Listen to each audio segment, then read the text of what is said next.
Hey everybody, मैं हूँ प्रांजल और आप देख रहे हैं प्रैक्टिकल लर्निंग। आज के वीडियो में हम इंडियन एविडेंस एक्ट के सेक्शन 40 से लेके 44 तक डिस्कस करेंगे, जो कि रिलेट करते हैं विथ रेलेवेंस ऑफ जजमेंट्स। इसकी पहले की वीडियोस देखने के लिए आप ऊपर आई बटन पर क्लिक कर सकते हैं और इसके बाद आगे आने वाली वीडियोस के लिए प्लीज़ सब्सक्राइब कीजिए मेरे चैनल को और बेल आइकन प्रेस कीजिए ताकि आपको तुरंत ही नोटिफिकेशन मिल जाए। सेक्शन 40 बात करता है प्रीवियस जजमेंट की, जो कि सेकंड सूट या ट्रायल पर बार लगा सकता है, एक रेस्ट्रिक्शन लगा सकता है। सेक्शन कहता है कि अगर कोई जजमेंट, ऑर्डर या डिक्री एग्जिस्ट करता है और किसी पर्टिकुलर लॉ के अकॉर्डिंग वो प्रिवेंट करता है कोर्ट को फर्दर कॉग्निजेंस लेने के लिए या फिर कोई ट्रायल होल्ड करने के लिए, तो फिर इस जजमेंट, ऑर्डर या डिक्री का जो एग्जिस्टेंस है वो रेलेवेंट फैक्ट होगा।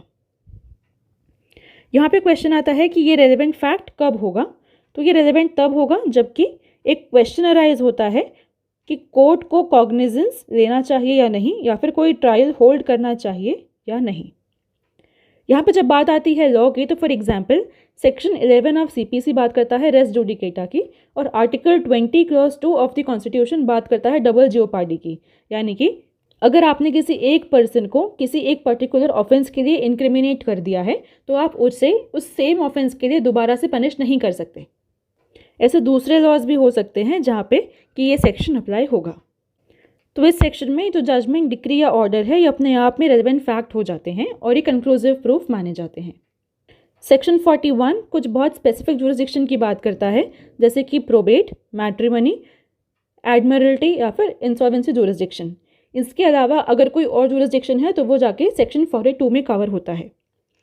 सेक्शन 41 बात करता है कि जहाँ पर कोई फाइनल जजमेंट है, डिक्री या ऑर्डर है किसी कॉम्पिटेंट कोर्ट का, और इस पर्टिकुलर फाइनल जजमेंट, डिक्री या ऑर्डर के थ्रू किसी पर्सन पर कोई लीगल कैरेक्टर या तो कॉन्फर किया जाता है या फिर उससे छीन लिया जाता है, और साथ ही ऐसा डिक्लेरेशन दिया जाता है कि वो जो पर्सन है वो एंटाइटल्ड है ऐसे किसी लीगल कैरेक्टर या फिर ऐसे किसी लीगल चीज़ के लिए। यहाँ पे इंपॉर्टेंट है कि हम जिस लीगल कैरेक्टर की बात कर रहे हैं वो एब्सोल्युटली होना चाहिए, कोई अनकंडीशनल उसमें होना चाहिए। अगर कुछ कंडीशन इम्पोज हो रही है तो फिर सेक्शन 41 वहाँ पे अप्लाई नहीं होगा। एब्सोल्यूटनेस इसकी बहुत इंपॉर्टेंट फीचर है। तो अगर ऐसा है तो ये जो फाइनल जजमेंट, डिक्री या ऑर्डर है, ये नंबर 1 रेलेवेंट होगा और नंबर 2 कंक्लूसिव प्रूफ होगा। किस चीज़ का? वो जो कैरेक्टर या फिर टाइटल क्वेश्चन में है वो एग्जिस्ट करता है, और वो एग्जिस्ट करता था उस पर्टिकुलर टाइम पे जब ये जजमेंट, डिक्री या ऑर्डर ऑपरेशन में आया था। तो सेक्शन 40 और 41 में ये सिमिलैरिटी है कि दोनों अपने आप में कंक्लूसिव प्रूफ हैं। सेक्शन 42 में वो जजमेंट, ऑर्डर या डिक्री कवर होते हैं जो कि सेक्शन 41 में नहीं आए, और वो सारे जजमेंट, ऑर्डर या डिक्री रेलेवेंट होंगे अगर उसमें जो मैटर इन्वॉल्व है, जो मैटर इंक्वायरी में है, वो किसी पब्लिक नेचर का है। यहाँ पे इंपॉर्टेंट है कि ये अपने आप में कंक्लूसिव प्रूफ नहीं होगा। सेक्शन 40 और 41 में जो जजमेंट, ऑर्डर और डिक्री कंसर्न है वो कंक्लूसिव प्रूफ होगा, लेकिन सेक्शन 42 में ऐसा नहीं है। सेक्शन 42 में ये जो जजमेंट, ऑर्डर या डिक्री है वो सिर्फ एडमिसिबल एज एविडेंस होगा और अपने आप में कंक्लूसिव प्रूफ नहीं होगा। सेक्शन 43 बात करता है ऐसे जजमेंट, ऑर्डर्स या डिक्री की जो कि सेक्शन 40, 41 और 42 में कवर नहीं हुए। सेक्शन 43 कहता है कि जो भी ऐसे जजमेंट, ऑर्डर्स या डिग्री जो कि सेक्शन 40, 41 या 42 में कवर नहीं हुए हैं वो जनरली इररेलेवेंट होते हैं, और अगर हम इन पर्टिकुलर जजमेंट, डिक्री या ऑर्डर को रेलेवेंट बनाना चाहते हैं तो ऐसा पॉसिबल होगा सिर्फ एक्सेप्शनल केसेस में, एक्सेप्शन नंबर 1 और एक्सेप्शन नंबर 2, जहाँ की उस जजमेंट, ऑर्डर या डिक्री की एग्जिस्टेंस अपने आप में ही एक फैक्ट इन इशू है, या फिर ये जजमेंट, ऑर्डर और डिक्री इस particular act, Indian evidence act के किसी दूसरे प्रोविजंस के अंदर रेलेवेंट है, तो ही हम उसे रेलेवेंट मानेंगे अंडर सेक्शन 43। यहाँ पे बेसिक कंडीशन क्या है कि जो जजमेंट और डिक्री 40, 41 और 42 सेक्शन में कवर नहीं हुए हैं, सिर्फ उनके ऊपर ही ये सेक्शन एप्लीकेबल होगा। कुछ एग्जाम्पल्स देखते हैं। पहला एग्जाम्पल है एक्सेप्शन नंबर 1 से रिलेटेड। ए ने बी के ऊपर उसकी काऊ को, उसकी गाय को चुराने का इल्ज़ाम लगाया और इस पर्टिकुलर एक्यूजेशन में बी का कन्विक्शन हो गया। अब ये सब चीज़ें ख़त्म हो जाने के बाद ए ने सी के ऊपर एक्यूजेशन लगाया कि ये जो काऊ है ये सी के पोजेशन में है, क्योंकि बी ने सी को ये काउ सेल कर दी थी। तो अब जो केस चलेगा ए और सी के बीच में, उन दोनों के बीच में ए और बी के बीच का जो डिस्प्यूट या जो जजमेंट है वो रेलेवेंट नहीं होगा। ये एग्जाम्पल है एक्सेप्शन नंबर 2 का। ए के ऊपर एक्यूजेशन है कि उसने बी का मर्डर कर दिया।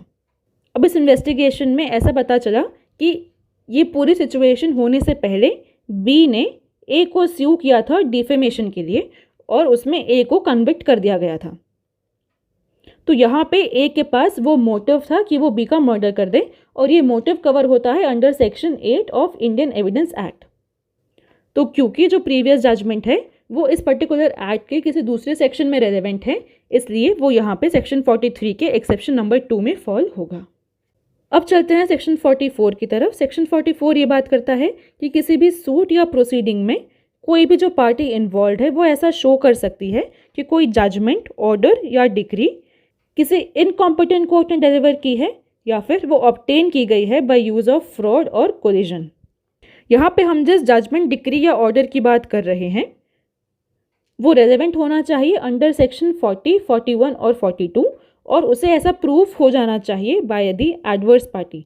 एडवर्स पार्टी इस पर्टिकुलर जजमेंट, ऑर्डर या डिक्री की रेलेवेंस को प्रूफ ऑलरेडी कर चुका है। तो ऐसे केस में जो दूसरी पार्टी है सूट या प्रोसीडिंग में वो इसे ऐसा शो कर सकती है कि वो पास किया गया था बाय एन इनकॉम्पिटेंट कोर्ट या फिर फ्रॉड या कोलिजन से ऑब्टेन किया गया था।